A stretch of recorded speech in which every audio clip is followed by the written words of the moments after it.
சேலத்தில் ஏலச்சீட்டு நடத்தி பல கோடி ரூபாய் மோசடி செய்த நபர் மீது நடவடிக்கை எடுக்க கோரி சேலம் மாவட்டம் ஆட்சியர் அலுவலகத்தில் பாதிக்கப்பட்டவர்கள் புகார் மனு அளித்துள்ளனர். சேலம் நரஜோதிப்பட்டி பகுதியில் 1000க்கும் மேற்பட்ட குடும்பங்கள் வசித்து வருகின்றனர். அந்த பகுதியில் பழனிசாமி மற்றும் மகேந்திரன் ஆகிய இருவரும் ஏலச்சீட்டு நடத்தி வந்தனர். அவர்களிடம் 50,000, 1 லட்சம், 5 லட்சம் என பல்வேறு சீட்டுகளில் சுமார் 400க்கும் மேற்பட்டோர் சேர்ந்து மாதம் பணம் கட்டி வந்துள்ளனர். இந்த நிலையில் சீட்டு முடிந்து பணத்தை கேட்க சென்றபோது பணம் தராமல் மிரட்டல் விடுத்துள்ளனர். இதையடுத்து ஏலச்சீட்டு பணம் முதலீடு செய்தவர்கள் அனைவரும் ஒன்று சேர்ந்து பழனிசாமி வீட்டுக்கு சென்றபோது அவர் வீட்டை விட்டு வெளியே சென்று தலைமறைவாகியுள்ளார். இதுகுறித்து மகேந்திரனிடம் கேட்டபோது எனக்கும் ஏலச்சீட்டுக்கும் சம்பந்தமில்லை என கூறியுள்ளார். சுமார் 400 பேர் ஏலச்சீட்டில் பணம் முதலீடு செய்த நிலையில் இதுவரை 15 கோடிக்கும் மேல் மோசடி நடந்துள்ளதாக கூறப்படுகிறது. இந்த நிலையில் இதுகுறித்து நரஜோதிப்பட்டியை சேர்ந்த மக்கள் மாவட்ட ஆட்சியர் அலுவலகத்தில் புகார் மனு ஒன்றை அளித்தனர். அந்த மனுவில் எங்கள் வாழ்வாதாரத்திற்காக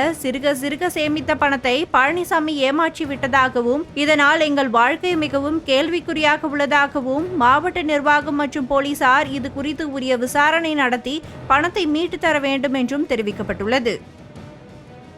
போன் தொடர்புலதான் இருக்கிறாரு. கரெக்டா பதில் சொல்றாரு எல்லாத்துக்கிட்டையுமே.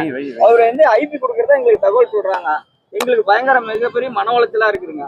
அதாவது அதிகாரிகிட்ட கலெக்டர்கிட்ட பணம் கொடுத்துருக்கோம்.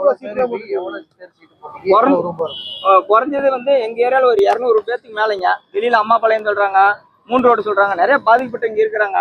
இது வரைக்கும் புகாருக்கு போனாங்களா என்னன்னு எங்களுக்கு தெரியல. எங்களுக்கு அளவுக்கு மீறி கஷ்டம். நாங்க இன்னைக்கு புகார் கொடுக்கணும்னு கொடுத்துட்டோம். இதை நாளைக்கு அதிகாரிங்க ஏப்பா இவ்வளவு மோசடி நடந்து இது வரைக்கும் ஏப்பா அமைதியா இருந்தீங்க, அவர் ஆளே இல்லைன்னு சொல்லி கேட்டாங்கன்னா என்ன பண்றேன்னு சொல்லிட்டு எங்களுக்கு ரெக்கார்டு இப்ப போன்ல ஆளு இல்லைங்க. ஒவ்வொருத்தர் 1 லட்சம் சீட் நடத்திருக்கிறாரு, 2 லட்சம் நடத்திருக்கிறாரு, 5 லட்சம் நடத்திருக்கிறாரு, 10 லட்சம் நடத்திருக்கிறாருங்க. அதுக்கு மேல எவ்வளவுங்க எங்களுக்கு தெரிஞ்சு நானே 5 லட்சமும் நடத்திருக்கேன். 5 லட்சமும் போட்டிருக்கிறேன், 2 லட்சம் போட்டிருக்கிறேன், 1 லட்சம் போட்டிருக்கிறோம். இந்த மாதிரி பல பேர் அவங்க தகுதி தகுந்த மாதிரி போட்டிருக்கிறாங்க. குறைஞ்ச லட்சம் எங்களுக்கு தகவல் 10-15 கோடிங்கிறாங்க. ஒருத்தர் பல கருத்தா சொல்றாங்க. எங்க ஏரியால நிறைய பாதிக்கப்பட்டு இருக்கிறாங்க. இன்னி வரைக்கும் யாருக்கும் ஒன்றும் பெருசா விளம்பரம் இல்லாத அமைதியா எல்லாத்துக்கும் கம்ப்ளைண்ட் போக கூடாதுன்னு சொல்லி அவர் நேக்கா பேசிட்டு இருக்கிறாரு. எங்களுக்கு தெரிஞ்ச ஐபி கொடுக்குறதுன்னு சொல்றாரு. அவங்க சொந்த பந்தத்துக்கு சொத்தை எழுதி ஒழுங்கு பண்ணிக்கலாங்கிற எண்ணத்துல இருப்பாரா என்னன்னே தெரியல.